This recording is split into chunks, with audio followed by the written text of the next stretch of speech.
They buried the file for a reason, a name that was whispered only in shadows, a case so horrifying that even the courts refused to record it in their ledgers. The year was 1817, a time when America was still cloaked in superstition, when the line between religion and fear was thinner than a strand of hair, and when sins that bled too brightly were hidden, not judged. Her name was Margaret Lee. And if you're listening to this now, you have already crossed into a history you were never meant to hear. Do not turn away. Stay with me, because once this story takes hold of you, it does not let go. Like this video, subscribe if you dare, and tell me where you're watching from, so I know how far these words reach. They describe her as quiet, plain, and harmless. A farmer's daughter, born of hardship and hunger, surrounded by the endless fields of Tennessee. Nothing about her face told of the nightmares that would come. But the land remembers what people forget. And that land was cracked, exhausted, and starved by war. In those times, famine was not only a curse, but a test. Who would cling to virtue, and who would abandon it for survival? Margaret Lee would be remembered as the woman who did not merely fail that test, but embraced something deeper, something monstrous. The records are fragments.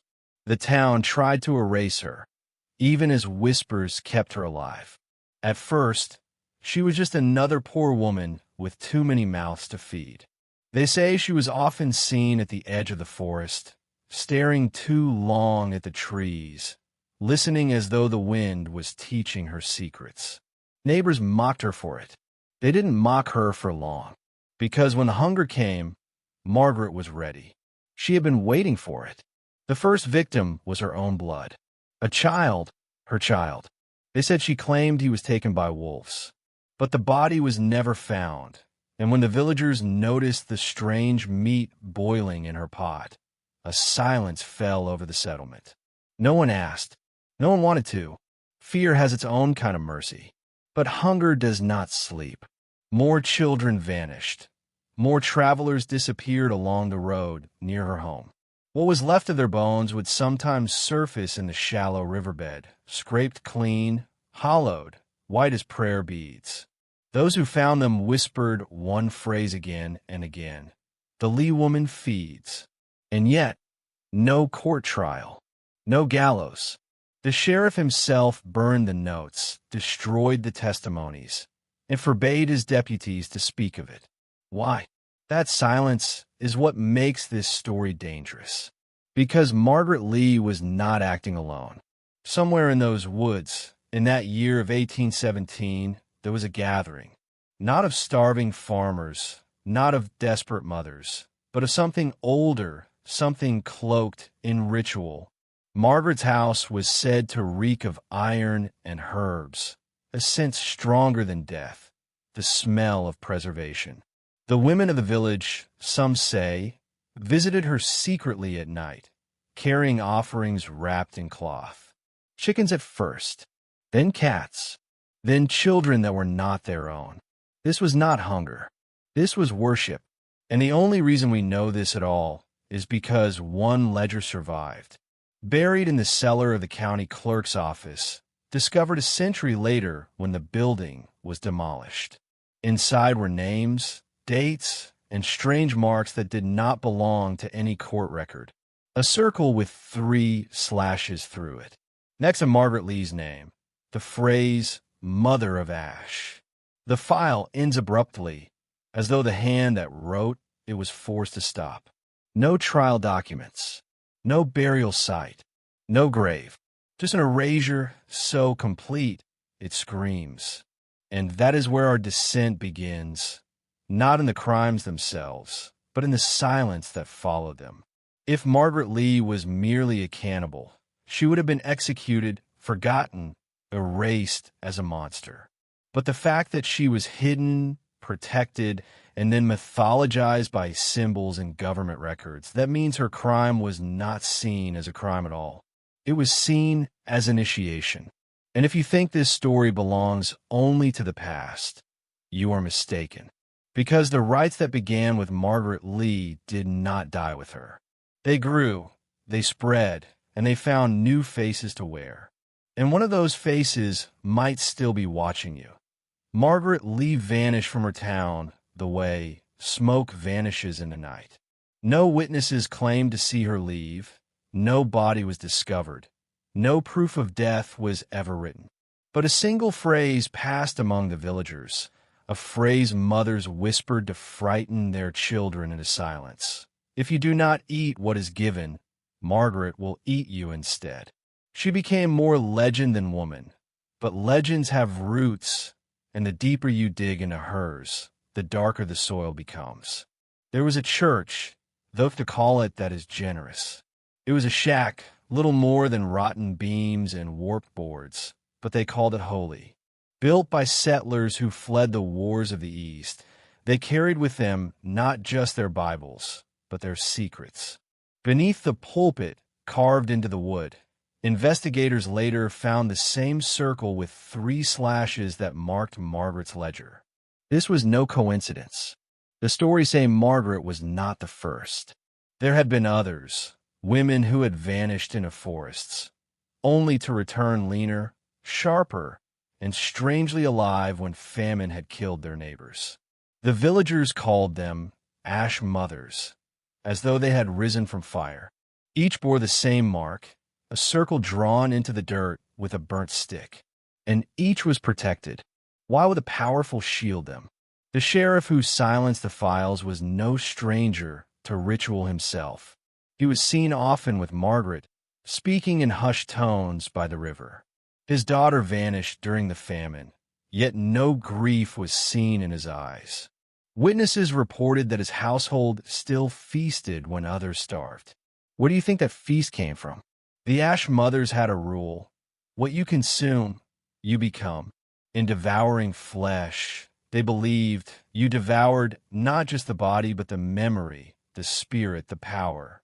Margaret's own writings, scraps recovered decades later in a locked trunk, revealed something more chilling. She wrote that when she ate her first child, she did not cry. She laughed. She claimed his breath lingered in her chest, that his strength flowed into her hands. That is not the voice of desperation. That is the voice of possession. In frontier America, survival often blurred the line between virtue and sin. Men killed for bread. Women sold themselves for cornmeal. Neighbors turned on neighbors for livestock. But Margaret Lee stands apart because her acts were not born of panic. They were calculated. She chose hunger as her altar and sacrifice as her offering. And when her followers began to multiply, the town made its decision. Not to expose her, not to punish her, but to erase her, to fold her story into whispers and shadows so the rituals could survive unchecked. And survive they did.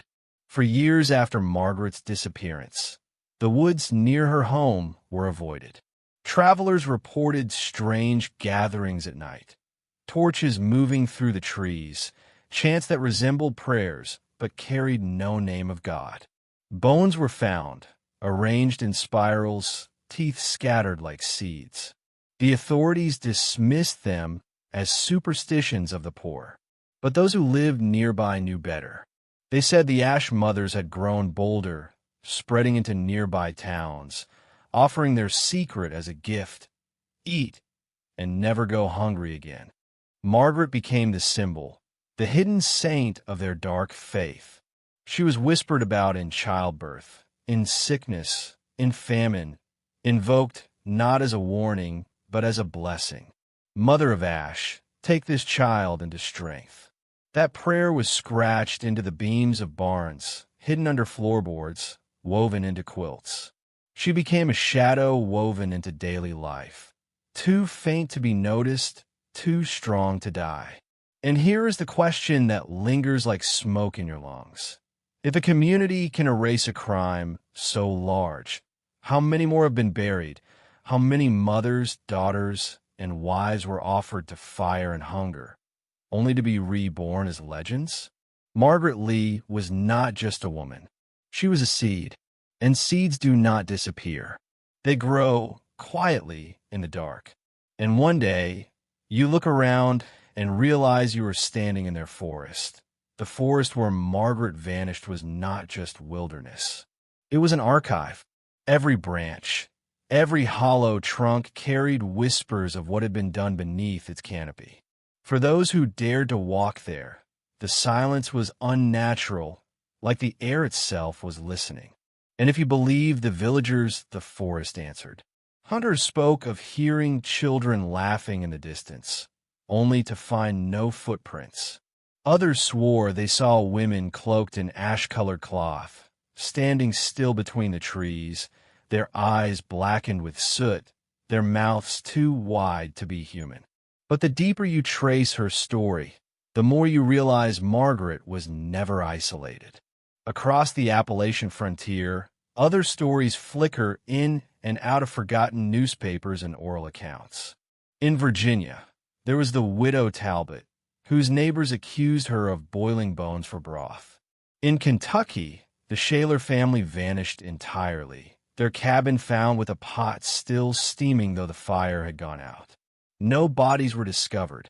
In North Carolina, children disappeared in threes, and their mothers were later found rocking cradles filled with nothing but scraps of cloth and fingernails. Each case erased by officials, each record destroyed or buried. And in the few fragments that remain, one mark always returns, the circle with 3 slashes.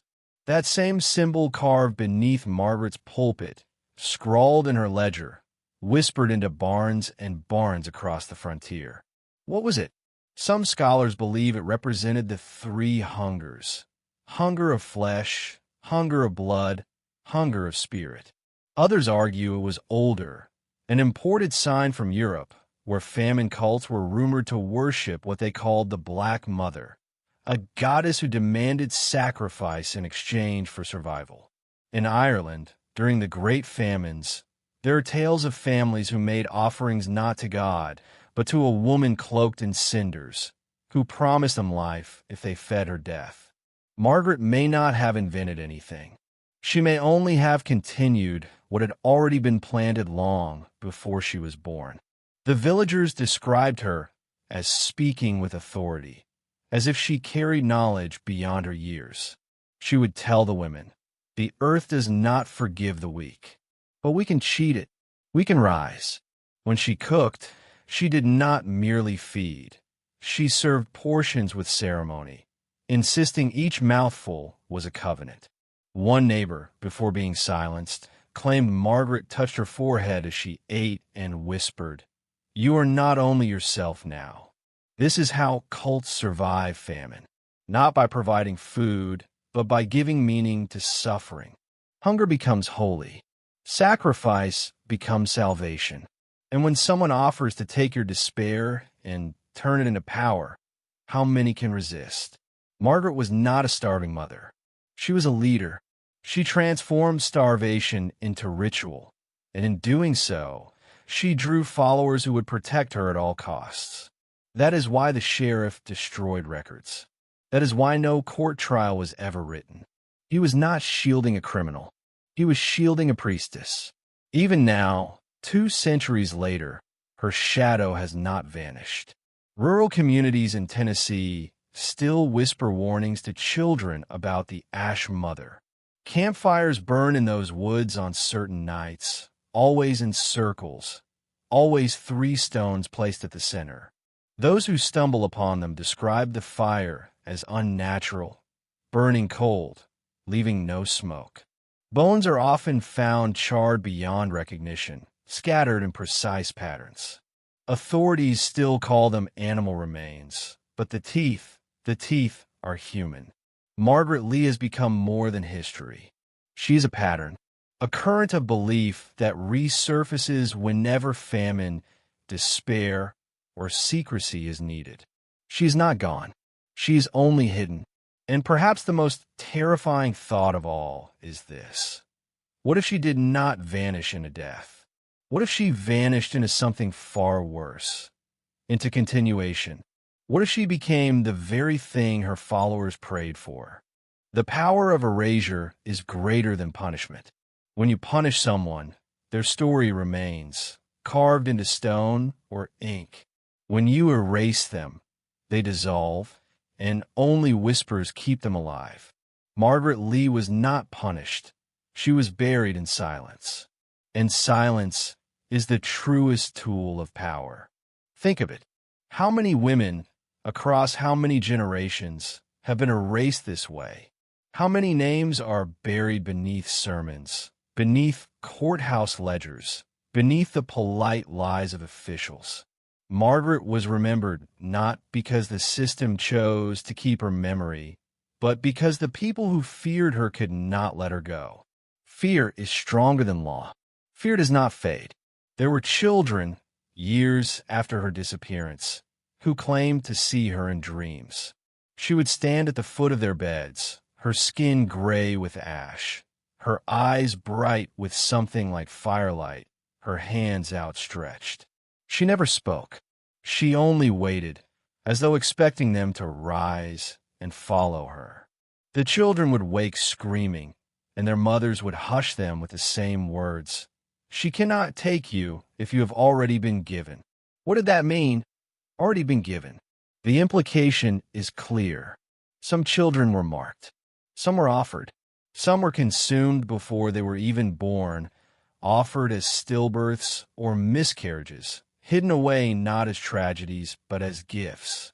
That is the logic of cults, to dress horror in holy clothes. Margaret's ledger was said to contain more than dates and names. On certain pages, burned around the edges as though someone tried to destroy them, she wrote phrases that historians cannot fully explain. The blood remembers. The marrow is the root. From the child, the mother rises again. These are not the writings of a starving peasant. They are fragments of ritual doctrine. And there's something else. In 1823, 6 years after Margaret's disappearance, a settler's cabin was found burned to the ground not far from her old homestead. Inside the ashes, investigators discovered bones, so many that it was impossible to determine how many bodies had burned. But among them, half buried in the soot, was a piece of wood preserved from the fire. Carved into it was the same circle, the 3 slashes, and beneath it, a single name. Margaret. Was it a memorial? A shrine? Or was it proof that she was still alive, leading her followers, burning evidence only to leave behind her signature? If she did survive, if she walked away from her own erasure, then the cult of the Ash Mothers did not end in 1817. It was only beginning, because from that point forward, references to her appear scattered like embers across the map of America. In Illinois, bones discovered in a barn fire bore the same carving. In Missouri, a journal described a woman pale as snow, with lips blackened as though kissed by fire, who led starving families in a feast of the forbidden. And in Louisiana, children were told never to wander near the swamps, lest the mother of ash pull them into her hunger. Each story different, each story the same. Margaret was no longer just a woman. She was a myth, a vessel that anyone could invoke, anywhere famine struck, anywhere hunger could be weaponized. And myths, unlike bodies, cannot be killed. They spread, they evolve, they survive. So when you hear her name, when you see her mark, know this. You are not reading about a woman long dead.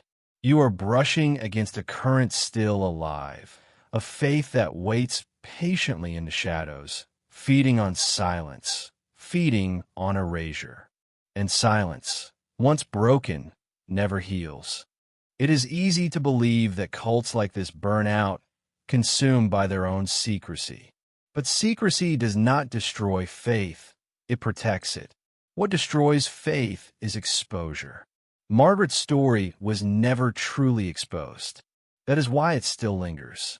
Consider the pattern of famine in early America. Crops failed, rivers flooded, disease spread. Every disaster was recorded, But not every response was written. Families disappeared, not because they starved, but because they were absorbed. They joined. They were fed. And what do you think happens when a starving mother is offered the body of another's child with the promise that she will live and grow strong?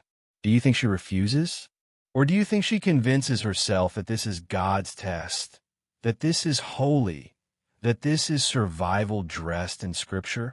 Margaret gave him a framework. She took despair and named it power. That is the kind of leadership that survives centuries. Not the kind that builds empires, but the kind that burrows into the cracks of history, invisible, indestructible. Her ledger speaks of transformation. She claimed that the flesh was not merely nourishment, but inheritance. She wrote that in eating, one did not consume death, but absorbed life. She believed that the essence of the victim lived on in the devourer, creating a chain of memory that bound the Ash mothers together. If true, then the cult did not only worship Margaret, they carried her. In every bite, she was reborn. There's a reason they called her Mother of Ash. Ash is not merely the remains of fire. It is the soil from which new growth rises. It is the residue of destruction that fertilizes the next season. Margaret was not remembered as a corpse. She was remembered as the residue of hunger, the seabed of famine turned into faith. And it is here that her story touches something more dangerous. Because if the Ash mothers believed they absorbed the essence of those they consumed, then what they practiced was not just cannibalism. It was memory harvesting. It was identity theft at the most primal level. It was the belief that by eating they could inherit. How many mothers believed their dead children lived on in their veins? How many women walked the earth convinced that they were no longer themselves, but carriers of something older, something stronger, something inhuman? And if this doctrine survived into other generations, then it would not remain in cabins and forests. It would seep into institutions, into families of influence, into those who craved not just survival, but power. Because what greater power is there than the ability to consume another and claim their life as your own? Margaret Lee may have been the beginning of America's darkest inheritance. Not just a woman who ate to survive, but a priestess who taught that hunger is holy, that flesh is memory, that power is transferable. And if such a faith survived silence, then it may still breathe today, in places you would least expect, in faces you would never suspect, in rituals disguised as harmless tradition. You have already heard her name. You cannot unhear it. And somewhere, in the silence, she listens back. Margaret's disappearance was the first fracture in the official narrative, but the second was more subtle and more damning. In 1829, 12 years after the famine that birthed her legend, a man named Reverend Elias Grady published a sermon pamphlet in Nashville. He claimed it was inspired by a vision, but those who read it recognized the truth beneath his words. He spoke of women who ate the sins of the people and carried their memories into their marrow. He called them blasphemers, heretics, witches. But even as he condemned them, he acknowledged their existence. What is striking is not the pamphlet itself, but the aftermath. Within weeks, every copy was seized and burned by local authorities. Reverend Grady was reassigned to a distant parish, and his name was erased from church records as though he had never spoken. The silence repeats itself again and again, each time someone brushes too close to the truth. But what if the church was not suppressing her story out of shame? What if it was suppressing it out of kinship? Because Margaret's teachings sound eerily familiar when placed beside forbidden scripture. The book of Ezekiel speaks of eating scrolls to consume prophecy. The Gospel of John declares that only those who eat the body and drink the blood can find eternal life. And in rural Europe, long before Christianity tightened its grip, There were harvest rites where the sacrifice of one body was believed to ensure the survival of the whole village. Margaret did not invent a religion. She revived one. The Ash Mothers were, in a sense, priestesses of hunger, inheritors of a much older faith. They cloaked their rituals in famine because famine was the one thing the community could not refuse. And in doing so, they made themselves indispensable. If you wanted to survive, you came to them. If you wanted your children to live, you made your offering. And if you wanted to be strong enough to endure the winter, you took the flesh they gave you, and you believed. Belief is the most powerful contagion, stronger than disease, stronger than death. It is belief that keeps Margaret alive. Think of the women who followed her barefoot into the snow. They were not dragged. They were not chained. They followed willingly because she gave them something the church could not, the promise that suffering had meaning, that hunger was not a curse but a gate, that in consuming death, they became more than themselves. And this is why her story is so dangerous, because once you see it, once you recognize the pattern, you realize how easily despair can be weaponized, how easily the starving can be turned into worshipers, and how quickly horror can become heritage. Margaret Lee is not just history. She's a mirror. She shows us how thin the line is between survival and sanctity, between desperation and devotion. And when you look into that mirror too long, you may not like what looks back. The land remembers. That phrase repeats in the oral histories of Tennessee, whispered by families who never forgot what happened in 1817. They say the soil where Margaret lived will not bear crops. They say the river beside her cabin still runs low, as though something beneath it drinks more than the earth can provide. And they say that on certain nights, the air tastes of iron, as though blood itself has seeped into the wind. In the 1840s, travelers reported seeing strange cairns of stone near her abandoned homestead, each marked with the circle and the 3 slashes. Some swore they saw smoke rising from the ground, though no fire burned. And when they returned months later, the cairns were gone, replaced by new ones, larger, more intricate, as though someone was still tending them. But the most chilling account comes from 1852, when a group of surveyors stumbled upon what they thought was an ordinary farmhouse deep in the woods. Inside, they found women gathered around a pot, chanting low and rhythmic. The smell that filled the air was not of beef or pork, but something far more primal. When the women noticed the intruders, they did not scream. They smiled. They offered bowls. The surveyors fled, but one admitted, years later, that he tasted what was given. He could not forget it. He said it filled him with warmth, with clarity, with a strength that haunted him until his death. The Ash Mothers were not gone. They had only hidden themselves deeper, weaving into the rural fabric, disguising their rites as communal meals, harvest suppers, childbirth feasts. To the untrained eye, they were ordinary women preparing food. But to those who knew the signs, the meals were sacred, and the offerings were anything but ordinary. This is how cults endure, not through fire and spectacle, but through quiet repetition, through meals shared in silence, through symbols carved where no one looks. They do not announce themselves. They wait. They feed. They pass their knowledge in whispers from mother to daughter, from widow to orphan, until centuries pass and no one remembers where it began. But the soil remembers. The rivers remember. The bones remember. And those who eat carry memory inside them, carrying Margaret forward into every generation. This is the inheritance of silence. This is how she lives on.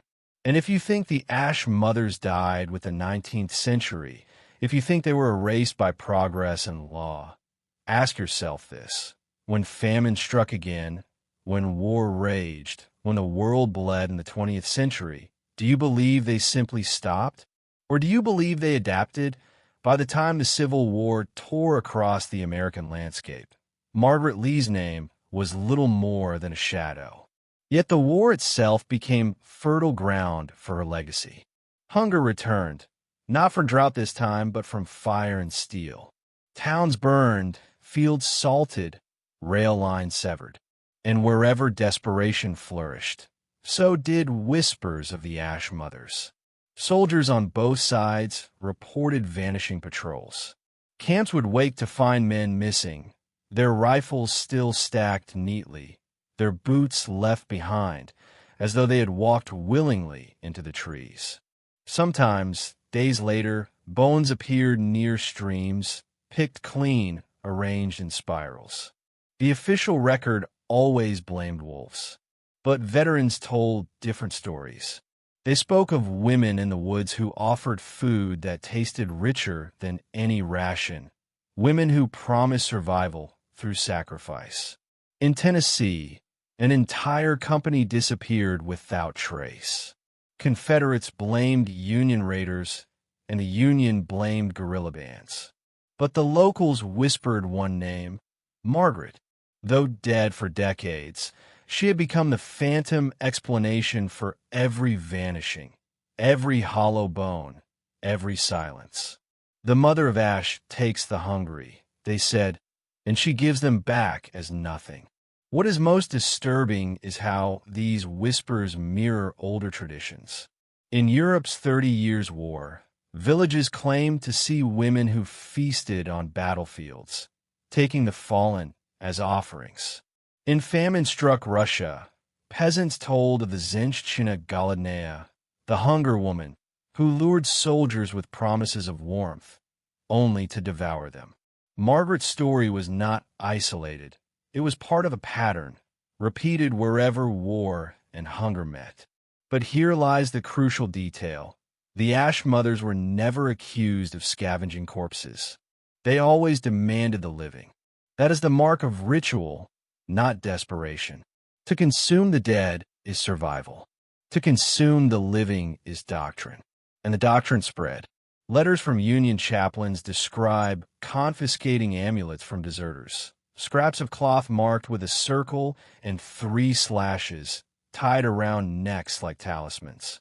Confederate soldiers carved the same symbol into trees near their camps. These were not isolated superstitions. They were signs of belief, fragments of a faith so old and secret it could bloom even in war. And when the war ended, the famine deepened. Thousands of widows, thousands of orphans, thousands of homes emptied of men. Who do you think they turned to? To a silent church that could not explain why their prayers went unanswered? Or to the women who had always been there, waiting in the woods, promising survival at any cost? Margaret Lee was gone, but her faith was not. It had found a new harvest. And as America rebuilt from its bloodiest war, the Ash Mothers planted themselves deeper into its soil. By the late 19th century, America wore the mask of progress. Railroads stretched across the land, factories roared with steel, and cities swelled with immigrants chasing the promise of a brighter future. But beneath this mask, hunger remained. Slums festered. Epidemics spread. Children starved in alleys while politicians feasted.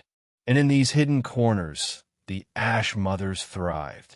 Urban folklore of the 1880s speaks of gray widows who roamed tenements, offering food to starving families in exchange for a child's silence.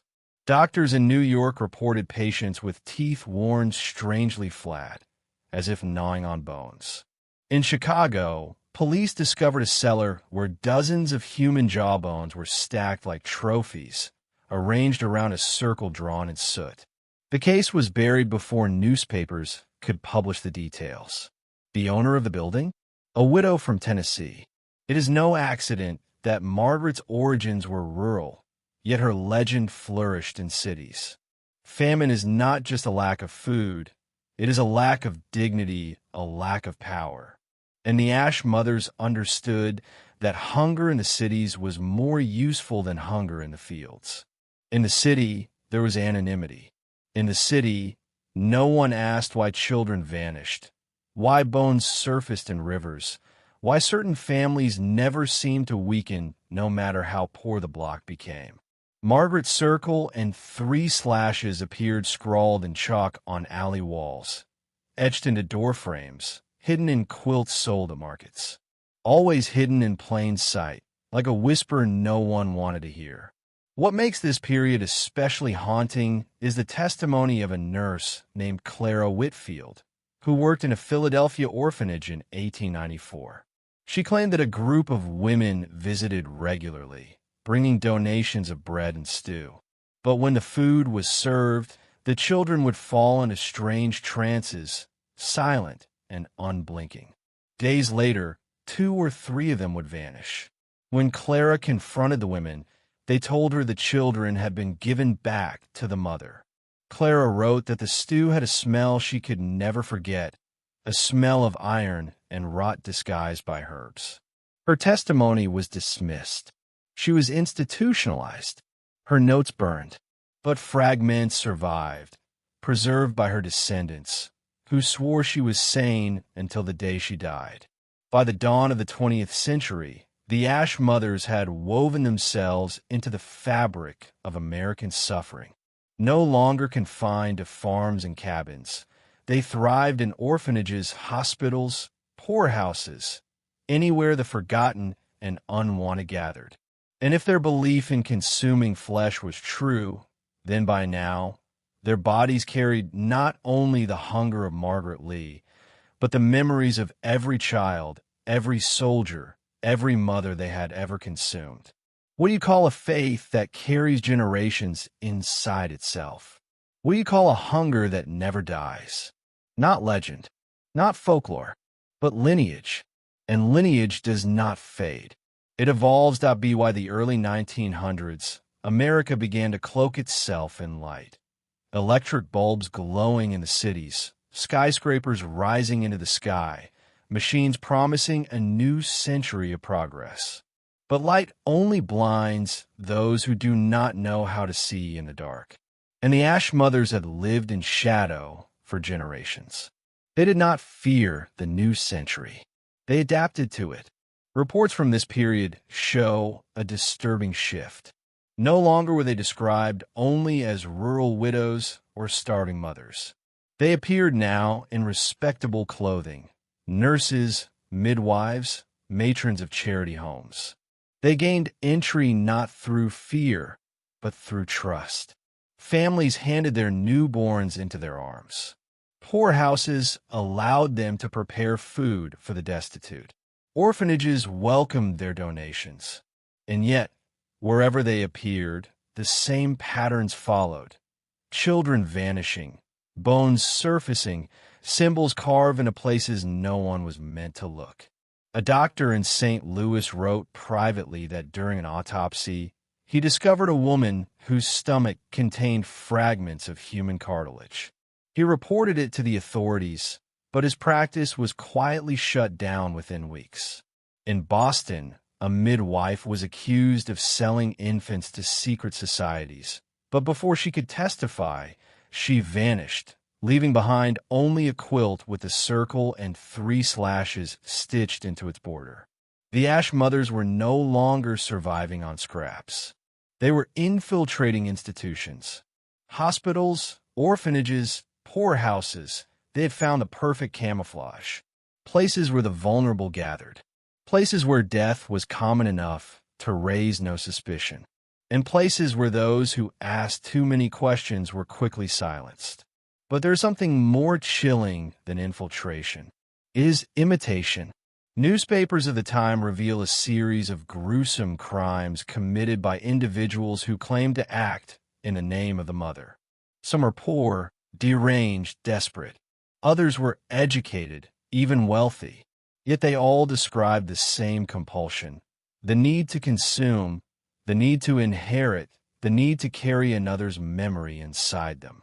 One woman, arrested in Chicago, confessed that she had eaten her stillborn child because the mother of Ash whispered that he would live through me. Another in New Orleans admitted to preparing stews for missing children, insisting the families had consented to give them back. Both women were declared insane. Both died in asylums. Yet both had carved the same symbol into the walls of their cells before their deaths. This is the mark of something more dangerous than myth. This is the mark of ideology. And ideology cannot be killed. It spreads. It adapts. It survives every attempt to silence it. Margaret Lee had become more than memory. She had become doctrine. And doctrine, once absorbed into the bloodstream of a culture, cannot be erased. By the time the Great Depression struck in the 1930s, America was a nation of the starving once more. Breadlines stretched across cities. Families huddled in shanty towns, cold and desperate. It was the perfect storm for the Ash Mothers, and if the scattered records are to be believed, they rose again in force. In rural Arkansas, police investigated the disappearance of 6 children from Hooverville camp. The families claimed a group of women had come, offering hot stew, promising safety, promising that their children would be fed and sheltered. The children followed. They never returned. Bones were later discovered in a fire pit near the woods, arranged in spirals, charred beyond recognition. Officials blamed vagrants. The families whispered otherwise. In Detroit, a preacher was caught distributing food marked with a strange emblem burned into the bread itself, a circle with 3 slashes. When questioned, he confessed that he had been given the bread by a group of women who claimed to serve the true hunger. He refused to reveal their names. He was arrested, but the women were never found. The Ash Mothers had perfected their camouflage. They did not just haunt rural cabins or tenement basements. They walked openly into camps, into churches, into missions, offering relief where no one else would. And in return, they took what they believed was owed: bodies, memories, inheritances of flesh. A diary from a Kansas farm woman tells the most disturbing detail of all. She wrote that one night, in 1933, when her family had nothing left to eat, 3 women came to her door. They offered her a choice: starve with her children or give one to the mother and ensure the rest would live. She wrote that she refused. But days later, her youngest disappeared, and when she confronted the women, they said calmly, "You already chose. You chose survival." This diary was found decades later, buried in a trunk. Her descendants swore the youngest child was never spoken of again. The Great Depression passed. The economy recovered. The hunger was buried under industry and war. But the silence remained. Families who had encountered the Ash Mothers spoke of them only in hushed tones, as though repeating their names would summon them back. And yet, the symbols continued to surface in abandoned factories, carved into walls of barns, etched into the undersides of soup kitchen tables. Margaret Lee had been dead for over a century, but her inheritance had adapted, woven itself into the darkest corners of America's suffering. And the lesson was clear. Hunger was not just survival to the Ash Mothers. Hunger was the weapon that bound them to power. And power, once tasted, is never surrendered. The Second World War pulled America out of economic ruin, but it did not starve hunger. It only changed its shape. Factories roared, soldiers marched, families rationed every scrap of sugar and bread. But hunger lived in the shadows still. Hunger of the body, hunger of the mind, hunger of the soul. And in wartime, shadows always grow longer. The Ash Mothers found new ground in this era. They did not need to haunt poorhouses or tenements. Now, they lingered near bases, shipyards, munitions factories, places swollen with young men soon to be sent across the sea. In letters preserved from this period, soldiers wrote of women who appeared at train stations and bus depots, offering food, comfort, and something more. Rituals whispered as blessings, promises that the soldier would never be forgotten. even if his body was lost to war. Some families reported receiving strange packages after their sons went missing in battle. Packages containing not medals, not letters, but jars of ash, tied with cloth that bore the circle and 3 slashes. Officials dismissed them as hoaxes. Families buried them quietly, ashamed to speak of it. Yet the consistency of the reports cannot be ignored. Dozens of families across different states, all describing the same emblem, the same jars, the same silence. And then came the war orphans. Tens of thousands of children scattered across Europe, some brought to America through charity programs, some abandoned in cities, some simply lost in the chaos. It was among these children that the Ash Mothers were seen again, their presence documented not by rumor alone, but by careful notes of those who dared to watch. In 1946, a Red Cross worker stationed in New York wrote that several orphans disappeared from shelters within weeks of arrival. When pressed, surviving children claimed they were taken by gray women who promised their lost parents would return if they followed.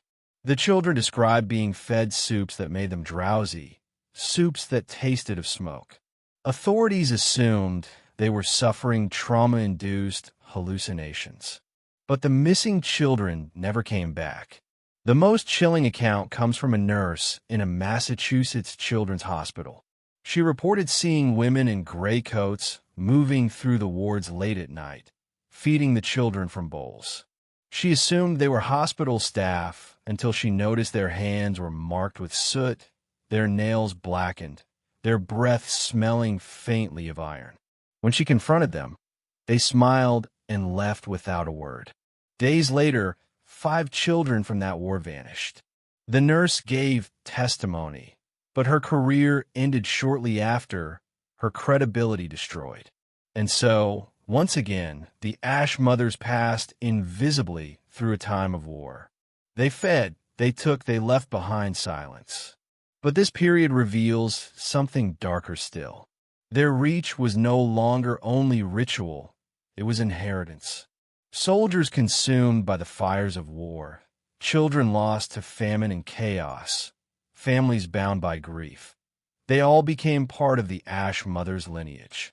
Every body taken was not just consumed, but remembered, and every memory passed from one generation of Ash Mothers to the next. By the end of the war, Margaret Lee's name had been nearly erased from public record. But her hunger, her doctrine, was alive in the gray women who moved silently among America's wounded, feeding, taking, continuing. And like the war itself, their work had only just begun. The 1950s were called the golden years of America, a time of polished suburbs, white fences, televisions glowing in family rooms. But you cannot build golden years without shadows, and in the shadows, the Ash Mothers thrived. In this decade, something remarkable occurred. For the first time, the Ash Mothers began to appear in the margins of psychiatric records. Doctors noted patients, mostly women, who claimed to belong to a circle of hunger.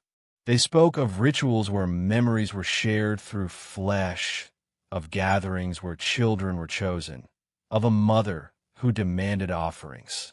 These women were medicated, institutionalized, dismissed as delusional. But they all drew the same symbol. Some carved it into furniture. Some painted it on walls with their own blood. Always the circle. Always the 3 slashes. At the same time, missing children reports surged quietly in suburban neighborhoods. Police records show clusters of disappearances that were never solved. Children vanishing from backyards, from schools, even from locked bedrooms. The official explanations were kidnappings, runaways, stranger danger. But in towns like Dayton, Ohio, and Salem, Massachusetts, parents whispered the older name, the mother of Ash. One case stands out. In 1957, 3 children disappeared from a church basement during choir practice. The only clue was a handprint on the floor, smeared with ash, too small to belong to an adult.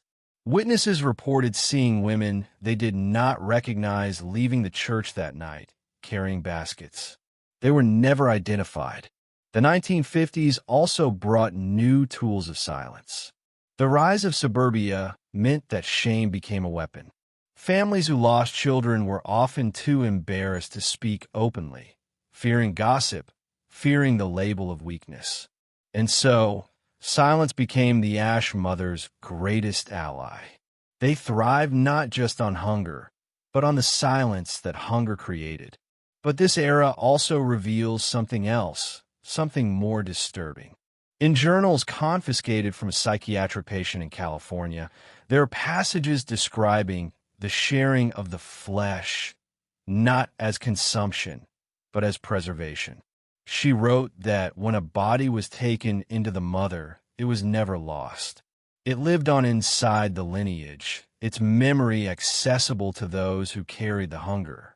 She describes standing in a circle of women, each of them speaking in voices not their own, voices of the dead. If true, then the Ash mothers were not merely eating. They were building a library of souls, a living archive carved into flesh.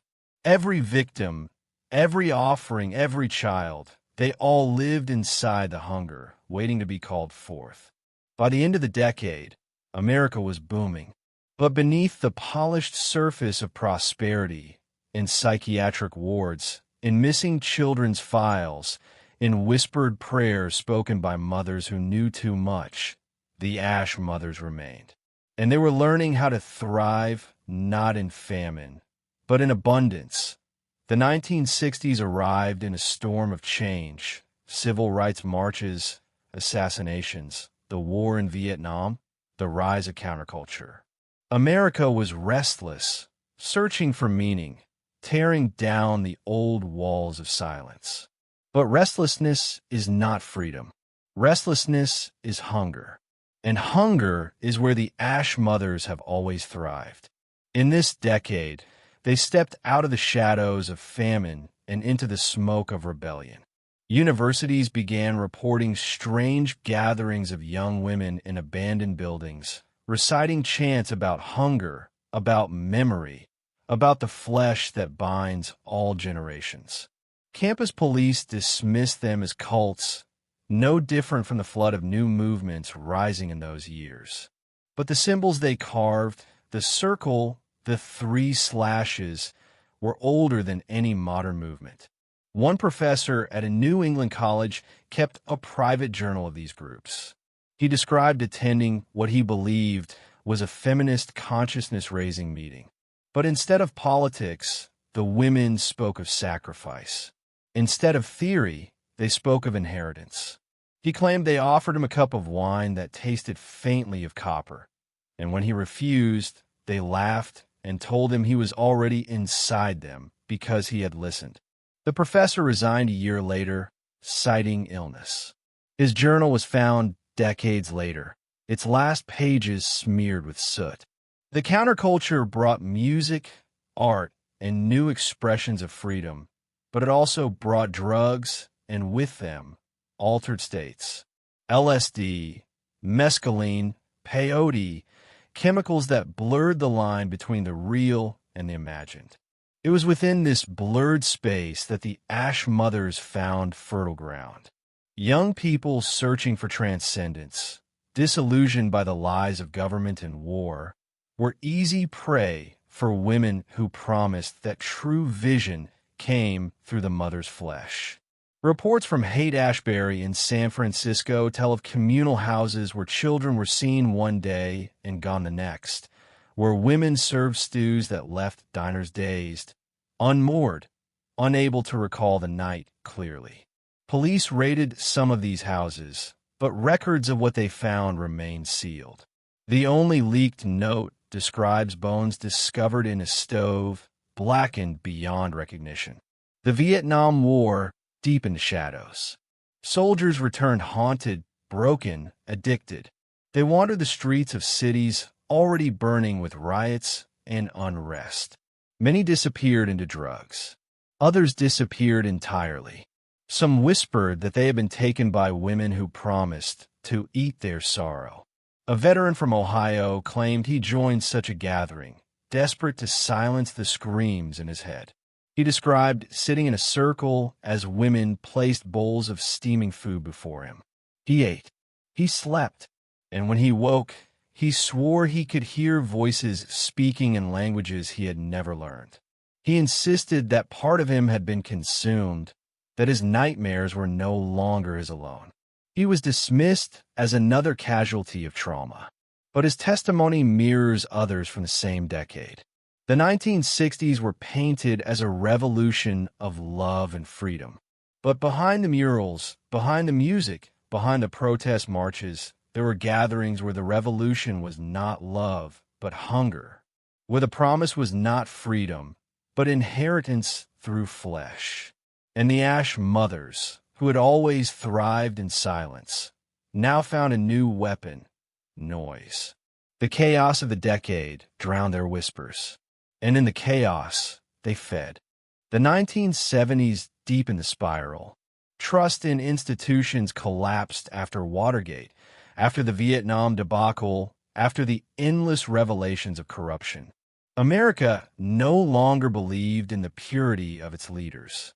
And when faith dies, something else always rises to take its place. This was the decade of cults, of communes hidden in forests, of leaders preaching secret knowledge. Some offered salvation through love, others through death, and woven among them, harder to identify, were those who offered survival through hunger. Police records show multiple raids on communes where evidence of ritual cannibalism was discovered but never released publicly. In Oregon, investigators found cauldrons filled with charred bone fragments. In rural Pennsylvania, officers uncovered a farmhouse with walls scrawled in soot, the circle and slashes carved into every doorway. The cases were quietly classified as cult activity, buried in the archives of fringe history. But here is the disturbing truth. Not all of these groups were imposters. Some were imitations. Yes, charismatic leaders using the hunger myth to manipulate their followers. But in certain cases, the practices were too consistent, too precise, too old to be inventions. Those were the Ash mothers, hidden among the noise, thriving under the mask of a decade obsessed with cults. One case stands apart. In 1974, a young woman in California escaped from a commune in the mountains.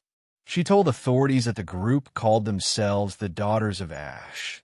They believed that by consuming children, they preserved not only their strength but their memories. She described a ritual where the women spoke in the voices of those they had eaten, reciting names, reciting prayers, speaking as soldiers, mothers, children long dead. Investigators dismissed it as hysteria, but when they searched the commune, they found children's clothes buried in ash pits. The women of the commune had vanished. The 1970s also saw the rise of missing children campaigns. Posters began appearing in grocery stores, on milk cartons, on bulletin boards. But what those posters did not show was how many of those disappearances clustered around communities with whispers of strange women, gray women, women who offered food that tasted of smoke. Psychologists who studied survivors of communes often reported the same symbols in their drawings: the circle, the slashes, the handprints in ash. Yet no one connected the dots. Or perhaps no one dared to. And so, while America obsessed over charismatic male cult leaders, Manson, Jones, Hubbard, it ignored the older, quieter, and far more enduring lineage that moved through neighborhoods, hospitals, communes, and kitchens. The Ash mothers did not need cameras or headlines. They needed silence. They needed hunger. In the 1970s, both were abundant. By the decade's end, America was weary, distrustful, paranoid. The perfect soil for the next stage of the hunger. And as the 1980s dawned, The Ash mothers were ready to step into an even stranger age, one where fear itself became their greatest ally. The 1980s were the age of fear. Fear of nuclear fire, fear of poisoned food, fear of children vanishing from suburban streets. It was the decade of the milk carton faces, the whispers of satanic cults, the frenzy of daycare scandals. Most of those accusations dissolved into panic, hysteria, misdirection. But not all. Some carried fragments of something older, something real, something that had always lived beneath the skin of America. In towns from Minnesota to Texas, children described women who came at night, women who offered food that tasted strange, women who promised that if they ate, they would never be forgotten. Some of these children vanished. Some reappeared days later, silent, their eyes vacant, their speech broken as though they carried voices that were not their own. Psychologists blamed trauma. Parents whispered otherwise. The Ash mothers were no longer just rumor, no longer just shadow. They were becoming myth made flesh again, this time woven into the frenzy of the satanic panic.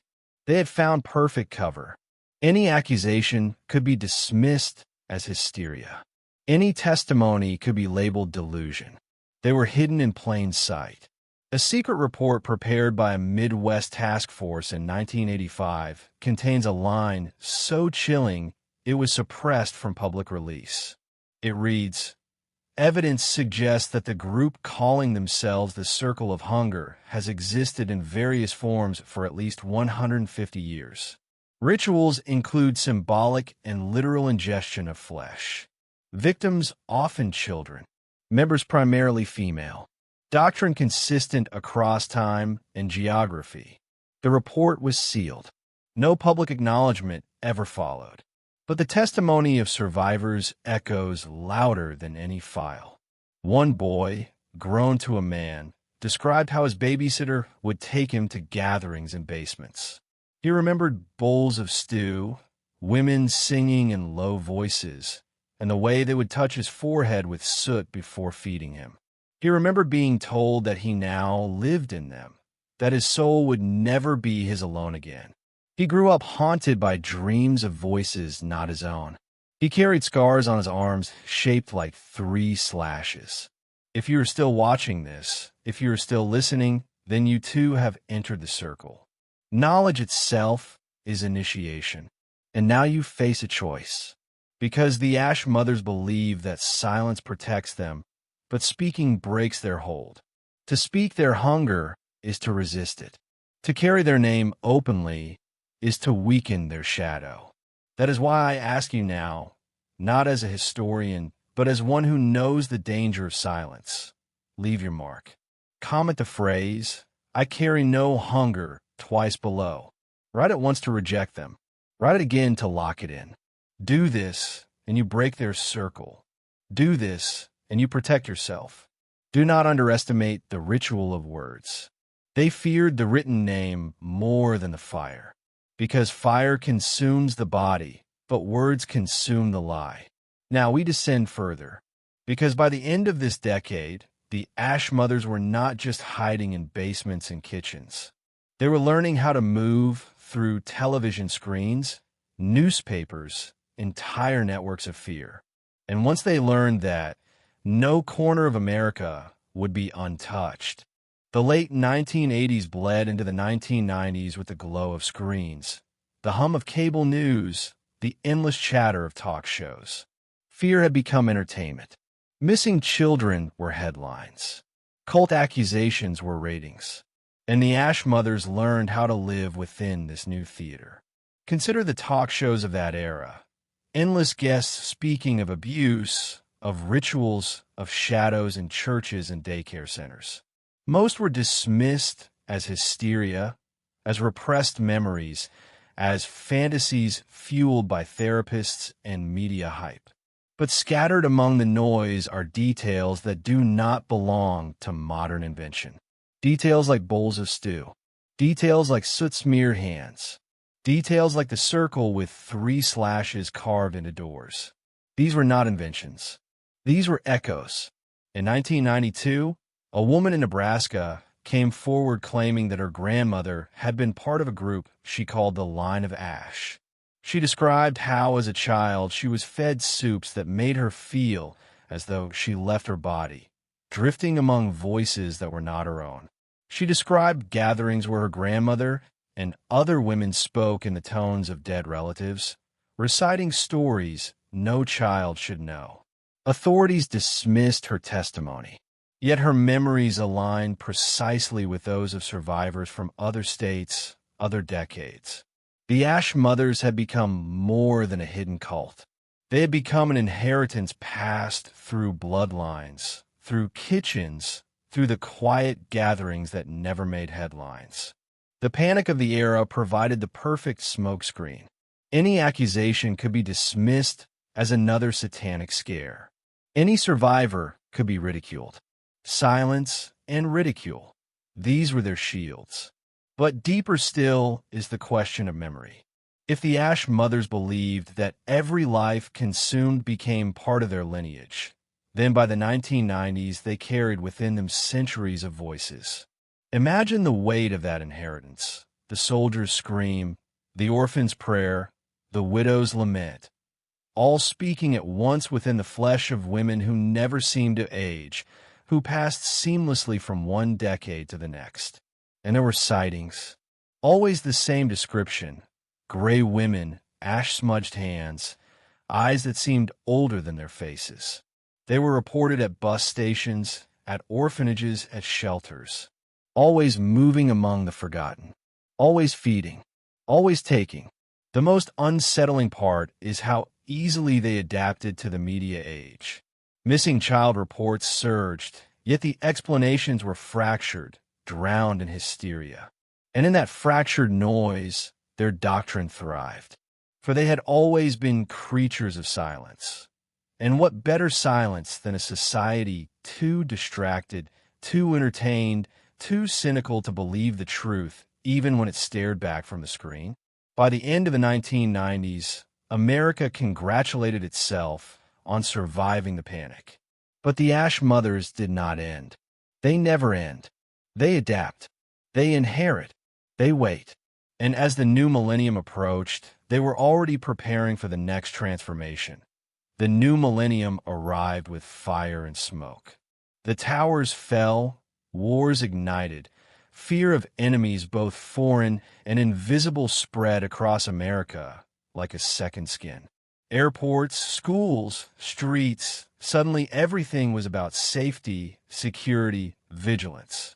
But fear has always been a fertile soil for the Ash Mothers. And in this soil, they grew quietly once again. The early 2000s were defined by chaos disguised as order. Cameras on every corner, yet families still lost children. Security checkpoints in every airport, yet people still vanished without trace. And in that strange contradiction, where the world felt watched but was never truly safe, the Ash Mothers found new cover. Reports from shelters after Hurricane Katrina tell of children who vanished in the flood's aftermath. Families spoke of women who came with food, women who promised shelter, women who said, "The mother remembers." In the chaos of disaster, their hunger was hidden. Bones were later discovered in a burned-out house in the lower Ninth Ward, arranged in spirals of ash. Officials called them animal remains.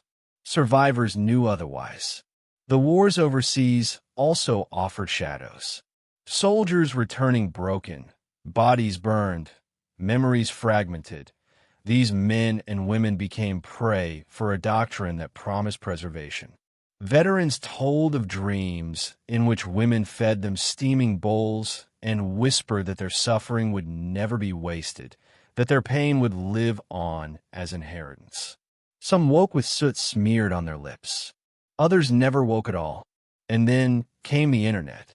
For the first time, the Ash Mothers symbols began to appear online, hidden in obscure forums, in strange blogs, in photographs of abandoned buildings. The circle and 3 slashes spread silently across the web, always with no explanation, always dismissed as graffiti. But when traced, the symbols aligned with locations of missing persons. The digital age had given them new ground to seed their doctrine. And what is most terrifying is how invisible it remained, hidden in plain sight, ignored as nonsense by a culture drowning in noise. One investigator claimed to have found entire chat rooms dedicated to sharing the flesh. The language was coded, the rituals disguised as performance art, but the doctrine was the same: consumption as inheritance, hunger as power, silence as survival. The investigator vanished before publishing his findings. His last post simply read, "The mother is everywhere." The Ash Mothers did not fear the new millennium. They had survived famine, war, plague, panic. They would survive surveillance and technology too, because their power was never in shadows alone. It was in hunger itself, and hunger is eternal. By the late 2000s, America was collapsing under a different kind of hunger: economic. The recession devoured jobs, homes, futures. Families lived in cars. Children went to school hungry. And in that hollow space, the Ash Mothers whispered again. Homeless shelters reported food donations that arrived mysteriously, left by women no one recognized. The food was always eaten, and afterwards, children sometimes vanished. Shelter workers wrote anonymous notes about strange visitors, women who seemed too calm, too old, too knowing. But official records never named them. The donations were welcomed. The disappearances were explained away. The digital world continued to carry their mark. In 2009, a series of photographs circulated online showing abandoned malls, empty factories, forgotten schools. In several of these photos, graffiti of the circle and slashes appeared. Commoners dismissed it as coincidence. But those who looked deeper noticed that each building was linked to a case of multiple disappearances. The pattern was undeniable. Yet no agency investigated. The Ash Mothers thrived on neglect. When society looked elsewhere, when fear was pointed at terrorists, at bankers, at collapsing systems, the hunger moved quietly through the forgotten. The most chilling account from this era comes from a young woman who posted anonymously to a forum in 2010. She claimed her grandmother had prepared soups that tasted metallic, soups she was forced to eat as a child. She wrote that during these meals, her grandmother's voice would change, becoming deep, layered, echoing with words and languages she could not understand. She was told that she was being shared with the mother. She begged for advice, for anyone to believe her. Days later, her account was deleted. No one ever traced her again. The recession passed. The markets recovered, but the silence remained. And here lies the most terrifying truth. The Ash Mothers have always thrived in times of collapse. And collapse does not end. It shifts. It moves. It waits for the next fracture. And as the 2010s began, fractures were everywhere: political, cultural, psychological. And in every fracture, the hunger seeped through. The second decade of the century was marked not by silence, but by noise, constant, deafening noise. Social media became the world's pulpit, every voice shouting, every thought broadcast, every fear magnified. And yet in all this noise, the Ash Mothers thrived, because true hunger doesn't scream. It whispers. 2012 brought strange stories out of small towns. Reports of black-clad women wandering rural highways at night, offering food to hitchhikers, promising shelter. Most stories ended with the hitchhiker never arriving where they intended to go. Police reports remained unsolved. In many cases, the missing were written off as drifters, addicts, nameless faces swallowed by the cracks of society. But for those who studied the patterns, Every disappearance aligned with a circle scrawled on roadside walls or carved into the bark of dying trees. There were whispers of cults reviving, but no one could prove it, because the Ash Mothers had never been a cult. They were older than that word, older than the concept of organized religion itself, a doctrine without temples, without priests, without sermons. Their ritual was hunger. Their prayer was survival. Their congregation was silence. In the same year, the Mayan calendar doomsday predictions spread across the internet, a collective panic disguised as fascination. People whispered about the world ending, time resetting, a return to ancient powers. Hidden inside these forums were posts that spoke not of ending, but of continuation, of hunger reborn. The mother survives all calendars, one post said. The mother eats the sun and gives birth to darkness. You will taste her before the end. No one traced the account. No one wanted to. And while the world obsessed over prophecies, shootings, politics, the economy, the Ash Mothers kept moving. Always just beyond the frame. Always just outside the focus. The strange thing about the 2010s is how their presence became less physical, more psychological. Survivors no longer spoke only of seeing women. They spoke of hearing voices in dreams. A voice that told them to eat what they should not. A voice that whispered that if they consumed, they would inherit strength. That if they tasted, they would never be forgotten. And when these survivors woke, they often found ash on their sheets, even when no fire burned in their homes. You must understand this. Hunger is contagious. Not just in the body, but in the mind. And by the 2010s, the Ash Mothers were no longer just in alleys, in shelters in forgotten towns. They were in screens, in posts, in thoughts, in dreams. The noise of the world grew louder. But in that noise, their whispers spread further than ever before. 2016, a year of division, anger, chaos. The air itself seemed poisoned by suspicion. Families broke apart over politics. Neighbors turned on neighbors. Trust dissolved in real time.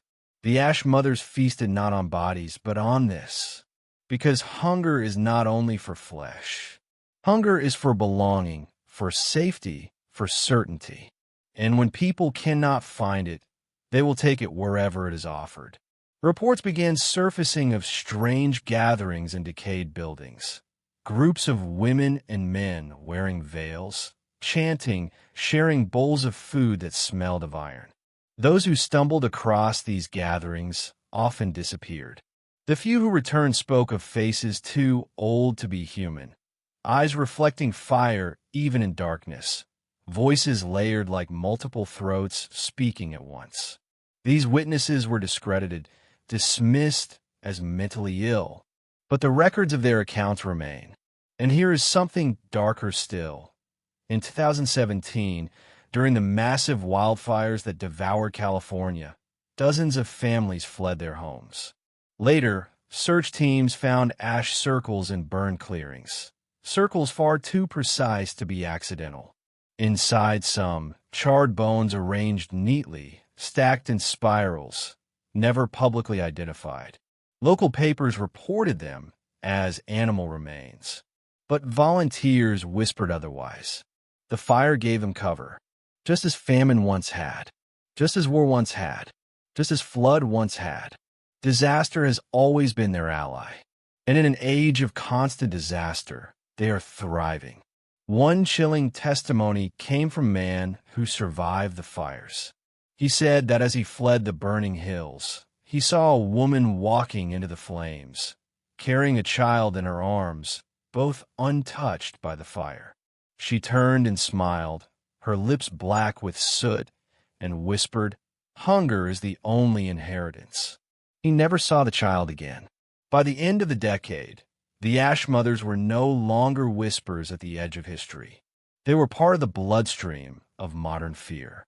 Yet still, no one dare name them. No one dare claim them, because to name them is to invite them. To believe in them is to see them. To see them is to risk being consumed. And the most disturbing truth is this.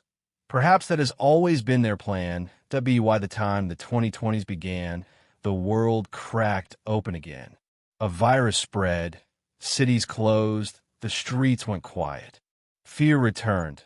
Not the loud kind, but the quiet, suffocating kind that keeps people inside, locked in their own minds. And in that quiet, the Ash Mothers stirred. Hospitals overflowed, morgues filled, and once again hunger disguised itself as necessity. Reports surfaced of supply trucks that never reached their destinations, of food stolen in transit, of families left starving while warehouses stood full. And in the shadows of this chaos, strange women appeared once more. They were seen in masks like everyone else, but their eyes were unmistakable, black, endless, reflecting more than human pupils. They offered food to the desperate. They promised safety, and always those who accepted disappeared. The pandemic gave them cover, just as every disaster has. No one asked questions when a neighbor vanished. No one investigated when entire families failed to answer their doors. It was easier to blame the virus, the collapse, the fear. But in towns across America, people whispered of kitchens where the pots never stopped boiling, where smoke rose from chimneys though no one claimed to live there. And there was something else, something far more dangerous than the hunger of flesh. Isolation bred madness. People turned to screens for companionship, for meaning. And in the black glow of devices, the doctrine spread again. Anonymous accounts on forums, hidden videos on obscure websites, whispers of recipes said to preserve the soul of the eater. Some videos were dismissed as art projects, horror fiction. But the timing, the symbols, the voices, they aligned with centuries of sightings. The Mother's Circle never stopped appearing. One viral rumor told of nurses who found notes written in ash on hospital floors, saying simply, "Feed the dead or be forgotten." Another spoke of families whose loved ones died alone, their bodies taken away and never returned. The official explanation was cremation, but the spirals of ash left at some sites told a darker story. And here lies the truth no one wants to face. When the world locked itself indoors, when human touch became dangerous, when hunger for connection gnawed at every soul, the Ash Mothers thrived. Because hunger is not only of the body, it is of the heart, the mind, the soul. And the hungrier the world becomes, the louder their whispers grow. By 2021, the world was unraveling in ways both visible and invisible. Protests, riots, political fractures, the storming of capitals, the breaking of trust. The air was thick with rage, with suspicion, with the gnawing sense that nothing was stable. And in this fever, the doctrine found new hosts. Crowds became the new hunting grounds. Among the masses of masked faces, strangers reported seeing women moving against the flow, eyes steady, unblinking. They offered water to the thirsty, food to the weak, comfort to the desperate.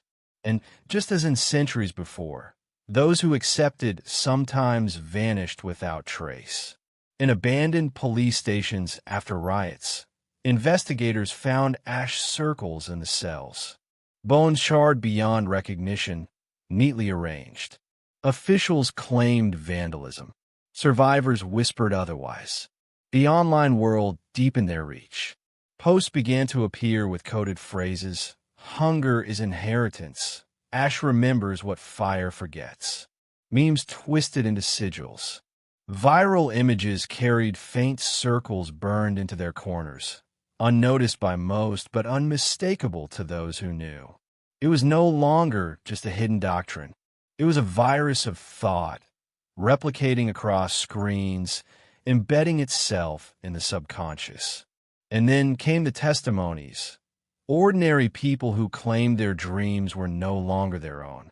They spoke of being shown feasts they could not resist, tables overflowing with meat that smelled both delicious and rotten, voices telling them to eat, to inherit, to survive. Some woke with black stains on their teeth. Others woke to find their hands coated in soot. The scariest accounts, though, came from those who did not wake at all. They were found lifeless, mouths smeared with ash, stomachs empty yet bloated, as if filled with air, with smoke, with something that had replaced food. Autopsies were inconclusive. Files were buried. Families silenced. By the end of 2021, the Ash Mothers had become something more than myth, more than cult, more than hunger itself. They had become the quiet bloodstream beneath civilization, pumping their whispers into every crack, every fracture, every wound. And no one saw them clearly, because no one wanted to, because to see them is to understand that history has never left them behind. By 2022, the fractures of the world were no longer cracks. They were chasms. Every headline screamed collapse. Inflation, shortages, violence. People fought in grocery aisles over bread, waited in endless lines for fuel, scrolled endlessly for scraps of certainty. And in that scarcity, the Ash Mothers thrived. Whispers spread of families who suddenly had food when no one else did. Their pantries full, their kitchens never cold. Yet no one saw them shop. No one saw deliveries. No one could explain where their supply came from. When pressed, these families gave strange answers. The mother provides, or hunger remembers who remembers her. Soon after, neighbors reported strange smells drifting from those houses, burnt, metallic, and sweet. And then silence. Whole families gone. Their houses abandoned, with circles of soot scorched into the floorboards. It wasn't just in homes. In cities, tents and shacks rose like skeletons of the forgotten. Homeless encampments became the new ground for the Ash Mothers' harvest. Witnesses said women walked through camps at night, leaving bowls of food, whispering lullabies. And by morning, some tents were empty, their inhabitants gone, their fires still smoldering, leaving ash where bodies should have been. The doctrine was no longer hidden.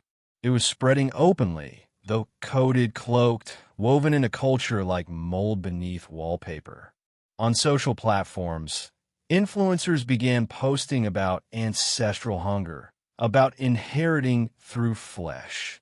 Recipes appeared that used charred bones as seasoning, presented as edgy performance art. But in the comments, those symbols appeared again. The circle, the slashes, always followed by one phrase, eat. And remember, there was one case almost too disturbing to speak of. A live stream in Eastern Europe showed a dinner table set in a crumbling church. Candles flickered, shadows danced, and figures in veils chanted softly. The stream lasted only 9 minutes before disappearing. But in that short window, thousands watched bowls filled with meat passed down a table, each eater lifting their spoon with reverence. The final frame before the cut was a hand scraping a spiral into the ashes scattered across the tablecloth. The video was dismissed as art, as hoax, as horror theater. But the symbols were exact. The words were exact. And the silence that followed was exact. The Ash Mothers had always survived in shadows. But now, the shadows were merging with the light. And the terrifying question became, were they hiding less, or were people simply too numb, too fractured, too starved to care? 2023 brought no reprieve. The world spun faster into division, anger, and endless hunger. Food chains broke. Riots erupted over empty shelves. And when hunger grips a population, the doctrine of the Ash Mothers no longer feels foreign. It feels inevitable. Survivors began to speak more openly. A woman in Texas claimed her sister had joined a feast circle in the desert. She described her sister returning with eyes hollow, lips burned black, claiming she had tasted something that made her stronger than death. She whispered that she would never starve again. Days later, the sister was gone, leaving only a blackened spiral drawn into the dirt behind their house. Another account came from a delivery driver in Los Angeles who swore he found an apartment filled with boiling pots, the smell overwhelming, metallic, and sweet. Women sat in silence around the table, waiting. He fled before seeing what they served. When he returned with police, the apartment was empty, scrubbed clean, not a trace of food or fire. Only the faintest burn mark of a circle remained on the floor. And across the internet, whispers solidified into something more structured. Groups began calling themselves the inheritors. They spoke in codes, shared recipes, claimed that by consuming the right flesh, one could inherit the memory and power of the dead. Their language was identical to the testimonies from centuries past. Always the same words, always the same symbols, always the same promise. Hunger is the only inheritance. Officials dismissed it all as conspiracy. But history tells us differently. The Ash Mothers have never been conspiracy. They have been persistence itself. Disaster after disaster, war after war, silence after silence.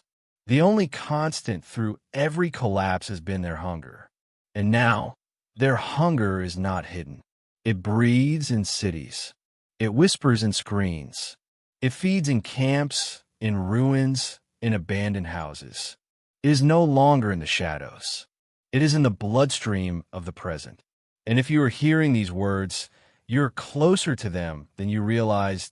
B. Why 2024, the whispers were no longer whispers. They were chants, low, steady, pulsing beneath the noise of daily life. And for those willing to listen closely, they became impossible to ignore. Cities burned with unrest. Entire neighborhoods emptied under economic collapse, leaving blocks of hollowed-out houses. In those ruins, people claimed to hear feasts taking place. Voices chanting, bowls clinking, fires crackling. Yet when anyone tried to approach, the sounds vanished, leaving only spirals of soot scorched into the pavement. In the Appalachian Hills, hikers reported stumbling into gatherings that seemed ancient, impossible. Women in black veils circling bonfires, chanting words older than English, passing bowls between them. Always bowls. Always silence, broken only by the scraping of spoons. When the hikers fled, they carried with them not photographs or videos, but smells, burnt metal, sweet rot, and a ringing in their ears that lasted for weeks. Some said they still heard the chants in their dreams. The terrifying truth is this. The Ash Mothers no longer require famine, plague, or fire to move. They no longer wait for collapse. Collapse has become constant, and in constancy, they flourish. You might think this is folklore, an elaborate story, a Gothic myth clinging to the modern world. But the archives show otherwise. Records of bones unearthed in spirals across centuries. Witnesses silenced. Survivors dismissed. Each disaster carrying the same mark, the same doctrine. Hunger is inheritance. And now, more people are choosing hunger willingly. Forums are filled with confessions. Men and women admitting that they have tasted. They describe feeling energy surge through them, memories not their own, strength that should be impossible. They claim their blood runs hotter, their dreams clearer, their fears dissolved. They speak of tasting and knowing, and they always end their confessions with the same words. The mother remembers me. This is not folklore. This is not a distant story. This is hunger crossing the threshold from myth to choice. And once that threshold is crossed, there is no going back. It is here we must confront the most forbidden truth. The Ash Mothers have never been just a story of women or cannibals or cults. They are a doctrine that has learned to wear flesh. They are hunger given human shape, and they do not merely consume the body. They consume memory. They consume history. Every survivor describes the same sensation. When they eat, they feel as though they are swallowing more than flesh. They feel lives flood into them. Pain, joy, trauma, secrets. They feel years crash into their veins in a single instant. Some describe it as unbearable. Others describe it as divine. But all agree. Once you taste, you cannot untaste. This explains the silence. This explains the secrecy. Because every witness who survives is changed. They're no longer just themselves. They carry fragments of others inside them. And those fragments whisper. They whisper to eat again. Imagine this. A doctrine that ensures survival not by spreading texts, not by building churches, not by speaking sermons, but by planting itself in hunger. A doctrine that turns famine into worship, fire into ritual, silence into inheritance. That is why it has never died. That is why no empire, no plague, no government has erased it. Hunger cannot be erased. But here is the detail that chills the most. The symbols, the circle, the 3 slashes are not decorations. They are recipes. They mark where hunger was fed, where inheritance was passed. To those who know, they are invitations. To those who don't, they are warnings ignored. And now, those symbols appear everywhere. Graffiti, memes, art, fashion. The doctrine is spreading without anyone realizing it. And if hunger itself is the scripture, then every starving body is already a page. Every craving, every gnawing emptiness, every ache of longing. That is how the ash mothers speak now. Not from shadows, not from ruins, from within. And the more you hear this, the more you feel it, the more you begin to wonder, is the hunger inside you truly yours? By now you feel it, the weight, the pressure, the gnawing thought that has followed every word. Because once the ash mothers are spoken of, they are no longer outside. They are in. They seep through language, through memory, through the hollow places you carry within yourself. 2025 has become a year of unraveling. Fires rage in one corner of the world, floods swallow another, and every collapse reveals the same marks, spirals in ash, bones charred, whispers that hunger is inheritance. Some call it hysteria, others conspiracy, but the truth is simpler. Hunger spreads when the world is weak, and the world has never been weaker. Now the doctrine no longer hides in alleys or camps or ruins. It walks openly in plain sight. Strangers at bus stops offering food. Bulls left at doorsteps. Women singing lullabies in languages no one understands. Their voices carrying even when the streets are empty. And those who listen too long feel their stomachs twist with a craving they cannot name. The internet has become the new altar. Accounts share recipes with ingredients too vague to trace. Red meat boiled in black water until the smoke remembers. Bone ash mixed with salt to preserve memory. They are dismissed as horror art, as online shock. But those who try them whisper that something changes. Their dreams sharpen. Their fears dissolve. They see faces they never met. And the hunger grows. The ash mothers have always thrived in times of fracture. But now they do not wait for collapse. They create it. Testimonies claim fires started with no cause. Riots sparked without reason. Floods worsened by unseen hands. Because when disaster spreads, hunger spreads. And when hunger spreads, inheritance begins. This is not just history anymore. This is contagion. A contagion that does not need blood or touch or proximity. It needs only hunger. And hunger lives in everyone. And so the final veil begins to lift. For centuries, survivors have described this same ritual. A bowl, always a bowl, filled with flesh, bone, ash, passed from hand to hand, from mouth to mouth. each eater taking not only sustenance but inheritance. And as the bowl empties, a voice speaks, not from the mouths of those present, but from within them. A voice layered, ancient, endless. A voice that calls itself Mother. It is said that once you hear that voice, it never leaves you. It whispers in quiet moments, in the stillness before sleep, in the ache of hunger that wakes you in the night. It reminds you that you are not only you, that you are a vessel, that you are a continuation, that your body is nothing but clay for hunger to move through. And now, across the world, fragments of this ritual are surfacing in plain sight. Videos of veiled women circling fires, bowls of dark broth raised to the lips. Photos of spirals and ash outside abandoned churches. Stories of neighbors who invite others to one last supper before disappearing entirely. The fragments are there for anyone to see, yet no one sees.